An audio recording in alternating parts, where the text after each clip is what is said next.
So the shirt does bring the question. When did you guys get them?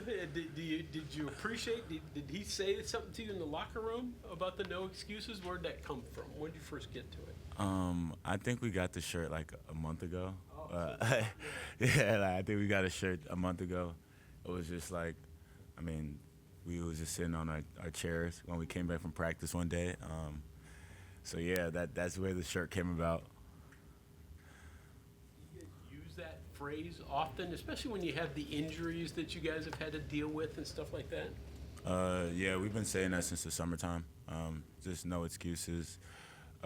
We're here to do our job regardless. So injuries or not, or no injuries, like we're going to do our job regardless. Most teams will have some sort of mantra or thing like that, that they kind of bank on during years.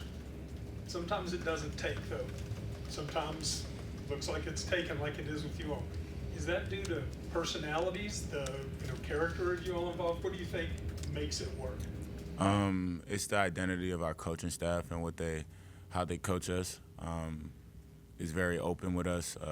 Just tells us that like opportunity is always knocking, and that we have no time for excuses because we want to win, and we want to do the best that we can for this program.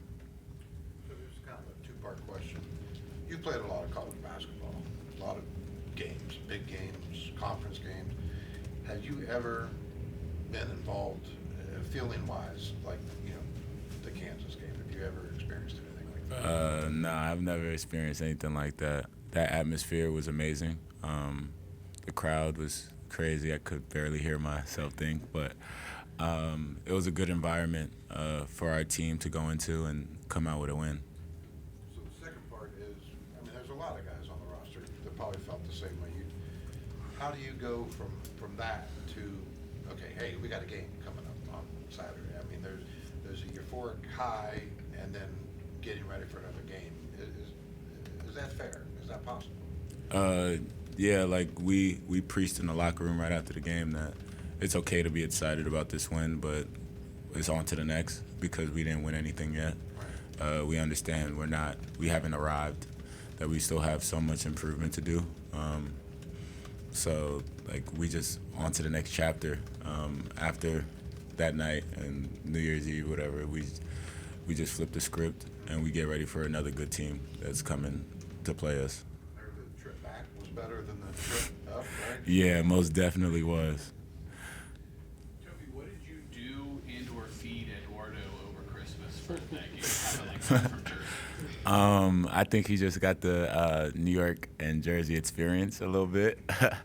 Yeah, he just went over there and had a good quality time out in New York. He's never been out there that long for Christmas time, and it's always a good vibe out there.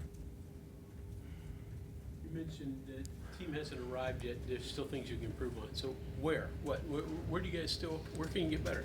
I think that we can get better at execution part. We did have a lead, and we just sometimes just took fast shots and just was flustered and played into the crowd's hands. So just we controlled the pace of the game for most of the game. It's just that we need to be a little bit more composed in that. Myself and our team got to be a little bit more composed in that moment to control crowds like that. Did it surprise you that when you looked at the stat sheet after the game that Kansas had 4 fast break points, and that's not Kansas basketball, that you were able to do it so well? I'm not surprised because all week we've been preaching that we have to slow them down and keep them in the half court because we know we can guard them when it comes to in the half court. And our coaches got us prepared throughout the week with drilling that into our minds, no transition points. Toby, say you could barely hear yourself think in that atmosphere. Could you imagine playing in it when you were Pal's age? And can you just talk a little about what you saw from him kind of handling that environment? Yeah, as a freshman, going into an environment like that, it's very nerve-wracking. You come from high school, but you've never played in a gym like this. I'm proud of him because he's always been ready for the moment, and he doesn't shy away from it. But he did have a lot of positive things to, like, throughout the week in practice, because you knew it was going to come. Like, he was going to be ready for his moment. What did you learn about this team that maybe you didn't know, when you guys were all put together? Just how quick that we handle adversity. That there's sometimes you see teams that break apart when you start losing the lead. I think that we just came together a little bit more to just figure a way how to win. At the end of the day, it doesn't matter how you win. Sometimes you have to win ugly. So what we figured out, that we just came out with a win. How do you view yourself as a player and your role here, and how have you added to what you were as the season's gone on? I see myself as like a jackknife. I mean, whatever role that coach wants to put me in, I can do. Whoever he wants me to guard, I can do. And that since the season's moved on, injuries, no injuries, whatever he needs me to do that's going to help the team, screening more, cut more, rebound more, or just score more. Whatever he wants me to do, I'll do for this team for us to continue winning. Have you reached heights maybe that you didn't know you had? I definitely have reached heights. Coach has challenged me to be a little bit more strategical on how I practice and practice a little bit harder. Even if I'm going hard, just turn it up a little notch with the talk or with my energy in practice. So I've definitely grown in that aspect. You're talking about your ability to, as a screener and as a cutter. Was that something you've always been able to do well? Is it something that's new to you, and how does that benefit you and the team? I'd say it's not something that's new, but it's something that was more emphasized this year. I understand that setting great screens gets you open and give our team the best shot to score. So it was a lot more emphasized this year than my past years, which is better for me. It helps relieve like the pressure of me like scoring or whatever, because it just comes naturally. The coach was talking after the game about the great sense of belief that was in the locker room. And sure, there probably weren't a lot of people outside of the locker room who thought you guys could do what you guys did. But, and that all sounds great and everything, but with all the circumstances being, with the travel and the guys being injured and obviously you lived it, I don't have to tell you about.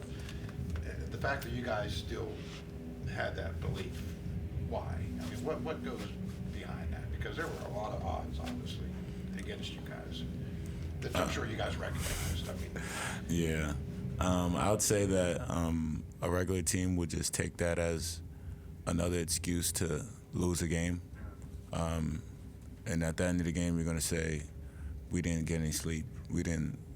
For us, is we just line them up and just let's play ball. Because at the end of the day, like, you tie your shoes up just like we do, so we have to go out there and give us our best shot. So part of the belief angle, when you hear this game plan, you're a team that likes to get out in transition, get early opportunity shots. They're going to slow down, going to bleed the shot clock. Not even going to cross half court until 8-9 seconds run off.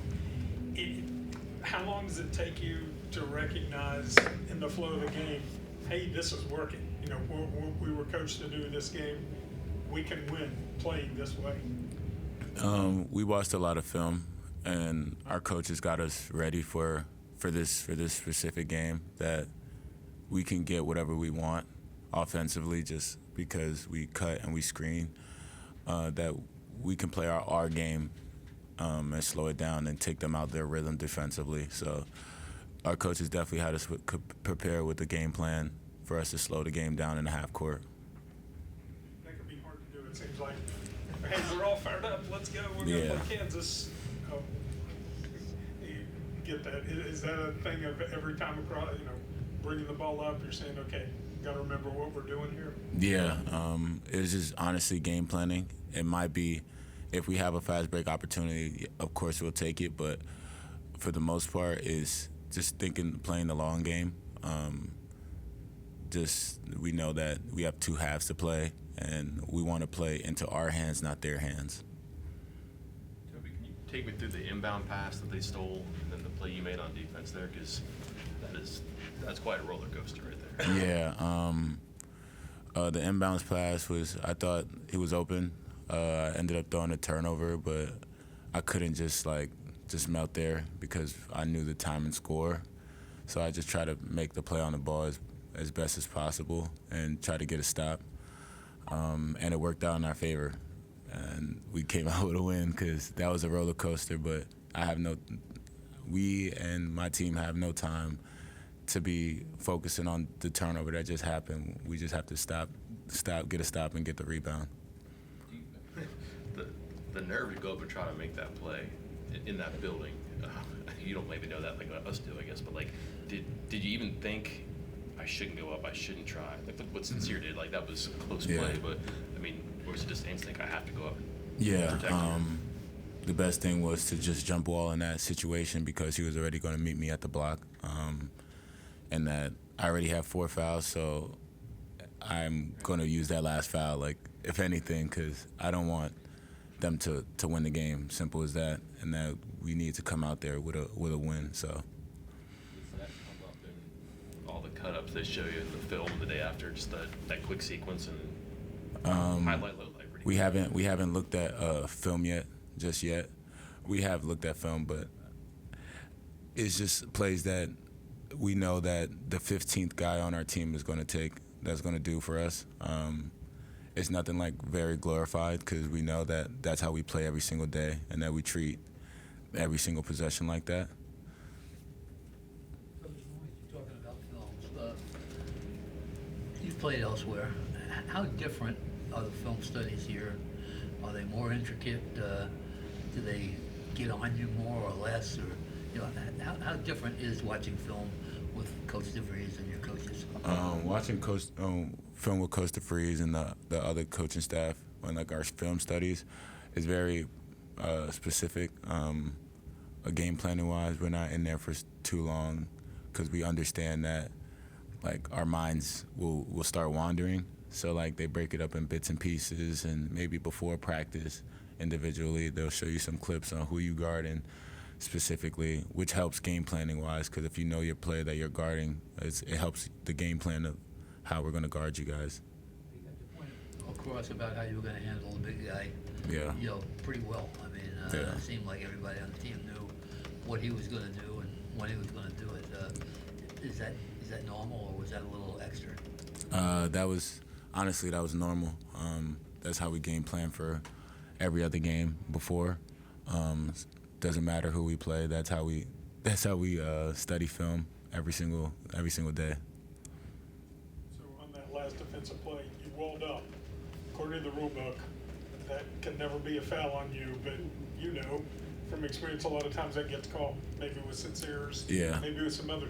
Does that enter your mind at all, or is it just so quick you're saying, I've just got to execute the way I've been taught to? Yeah, that didn't cross my mind at all. I just needed to get a stop because I just threw a turnover.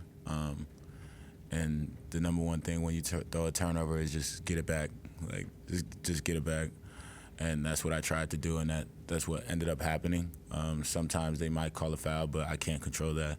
At the end of the day, we let the refs talk to coach, and they deal with that. But they hopefully didn't call a foul on that one, and we got to stop. So yeah. There was obviously a lot of talk after the game on the very last play, the long inbounds. Jonathan on defense, whether or not it was a foul. What did you see? I mean, obviously you guys had just gone in the lead, and there's only 1.8 seconds left. Just kind of take us through that last second and a half. Yeah, that play was crazy because I thought they were going to end up like calling a timeout because they had their timeout, but they threw a baseball pass all the way down the court, and if it was a foul or not, in my head it wasn't a foul because he's on my team. So, so like I just took it as that. Like, if you're not going to call a foul, thank you. And we just left there with a win. I'm not the officials. Thank God that the officials were on our side for that specific play. So, and we left there with a win. So. Did Jonathan say anything after the game about the? I don't think he needs to. I don't think he needs to. The refs spoke for himself. It wasn't a foul. So, so yeah. Good enough. Yeah. Toby, thank you. Appreciate it. Thank you. Yeah, have a good one.